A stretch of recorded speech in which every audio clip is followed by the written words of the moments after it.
Welcome to I Choose Happiness, bite-sized tips and inspirations for busy Muslim women who want to de-stress and feel happy. I'm your coach, Shaymal Abbasi.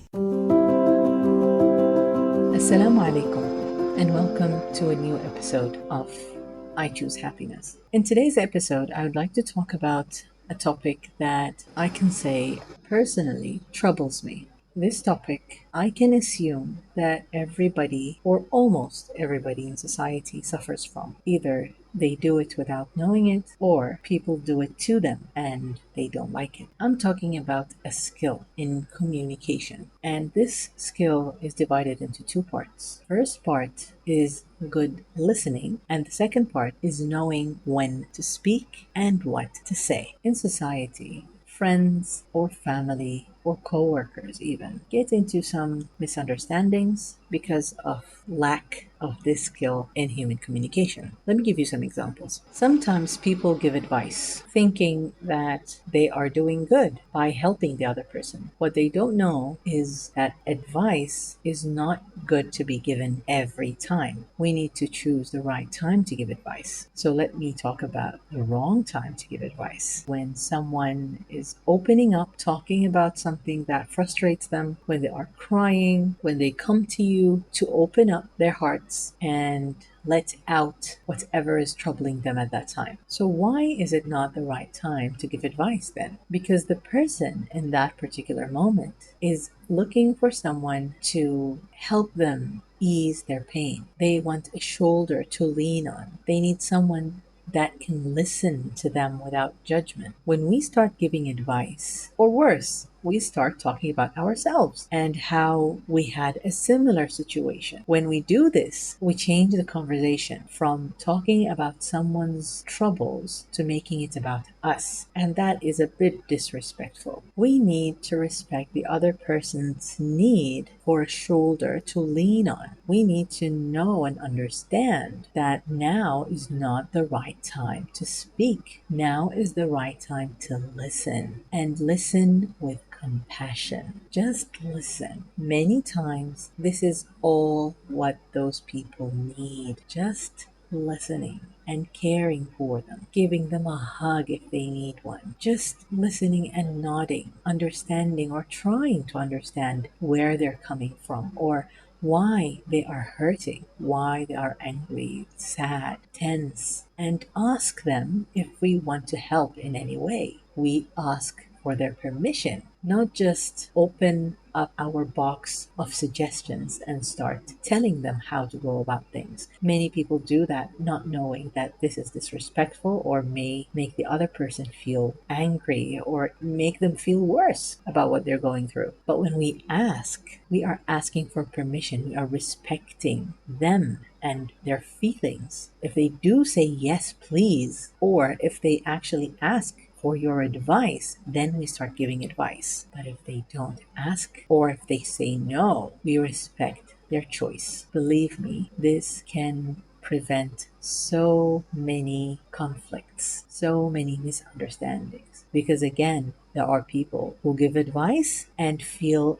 angry at the other person if they don't take it, feeling that they know the right way to go or that their solution is the best. There are many situations where there is no right or wrong. Many situations where a person can decide. A person knows what's best for them. And if they feel that they don't know, they will seek help and they will ask. Rasul Muhammad said, whoever believes in Allah and the last day should talk what is good or keep quiet. And this is exactly what we need in this context. If I talk about myself from personal experience, if I'm crying and talking to someone, I just feel heard, seen, validated when someone just listens to me and just says, oh, I understand, or I cannot imagine what you're going through. Or if I say it hurts, they validate that by saying, yes, it must have hurt. The worst thing to say to someone when they say that they're hurting is to disregard their feelings and say, nah, you're exaggerating. Or that's not a big deal.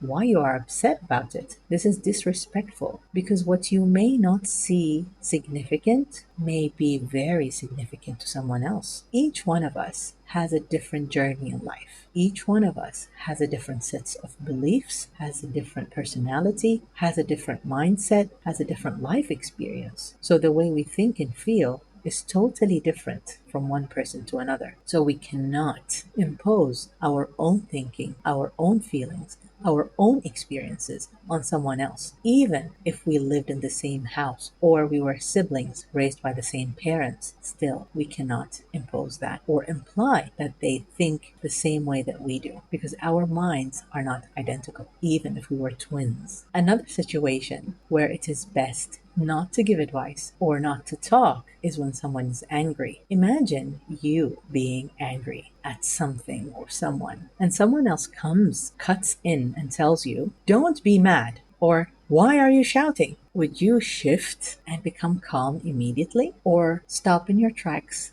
and start explaining why you are angry? Or, and most probably that's what happens, is that you explode, or the situation becomes even worse and you become even more angry. It's because the mind is not thinking clearly at that particular moment. Anger blinds us, which is why it is wrong for anyone to make decisions when they are angry. And Rasul Muhammad SAW taught us that when we are angry, we should change our position. If we are standing, we sit down. If we are sitting down, we lie down, just to change our physical position. So we would change how we feel. Or we go and make wudu, because anger is from fire. So what puts out fire? It's water. So if you want to feel better when you are angry, go and do this. One of these suggestions can help you feel better. But again, when we refer back to the hadith, we would say what is good, or we would stay quiet. Then, if we want to advise this person or talk to them about something